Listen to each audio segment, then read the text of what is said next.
Hello tout le monde. Aujourd'hui, MPO a rendez-vous chez le disquaire Major Tom au sein du lieu de vie pluridisciplinaire Ground Control à 2 pas de la gare de Lyon. Nous allons y rencontrer David Godvet, président et fondateur du Disquaire Day, qui va nous en dire davantage sur cet événement culturel. Bonjour, je m'appelle David Godvet et je suis le président fondateur de l'événement qui s'appelle le Disquaire Day, dont on va parler maintenant.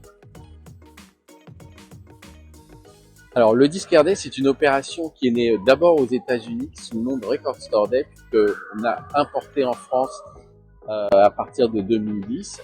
Et c'est une opération qui est destinée à soutenir les disquaires indépendants. Il se trouve que nous, en France, bien avant le Disquaire Day, on avait déjà créé une association qui s'appelait le Calife et qui avait pour but de soutenir les disquaires indépendants. Et quand on s'est aperçu que les Américains avaient mis en place ce Record Store Day, on était à cette époque-là en train de préparer justement la création d'un événement et on a pensé que c'était mieux de s'associer avec les Américains plutôt que de réinventer des choses. Or, il se trouve que cet événement, c'est aussi l'événement qui a relancé le vinyle dans le monde. Et depuis 2010-2009, les choses ont complètement changé. À l'époque, c'était essentiellement les CD qui se vendaient. Et aujourd'hui, le vinyle, pratiquement partout dans le monde, a dépassé les ventes de CD, qui est devenu le premier support physique pour la musique enregistrée.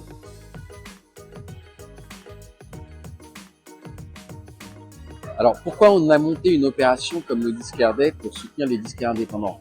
Parce que les disquaires indépendants, un peu partout dans le monde, c'est un peu les garants de la diversité musicale. C'est les garants pour le public d'avoir accès à un maximum de références et de titres des artistes dans la musique.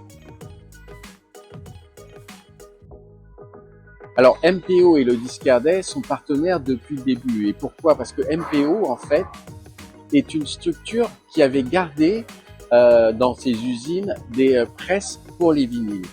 Et il se trouve qu'il y en avait quasiment plus au monde. Alors, le fait que MPO ait eu des presses à ce moment-là, c'était essentiellement parce qu'ils fournissaient les petits labels, parce qu'il y a encore des petits labels autour de la musique électro et autour des musiques urbaines comme le rap, qui fabriquaient encore les vinyles pour les DJ. Et on remercie les DJ d'ailleurs d'avoir continué à utiliser les vinyles qu'ils utilisaient un peu comme un instrument de musique.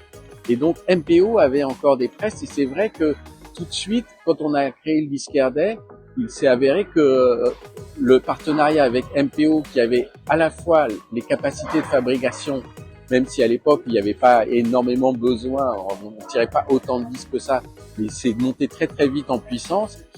Et donc cette capacité à fabriquer des vinyles et en plus le fait que MPO nous ait proposé aussi de s'occuper de la messagerie du Disquaire Day, ce qui était très important parce que au moment où moi je crée le Disquaire Day en France, à ce moment-là, les grandes maisons de disques, les majors de l'industrie musicale, n'avaient quasiment pas de compte ouvert chez les disquaires indépendants. Et donc, au moment où je décide de créer le Disquaire Day en France, il a fallu que je crée une structure de distribution pour permettre aux disquaires indépendants d'avoir accès aux disques de ces grandes maisons de disques.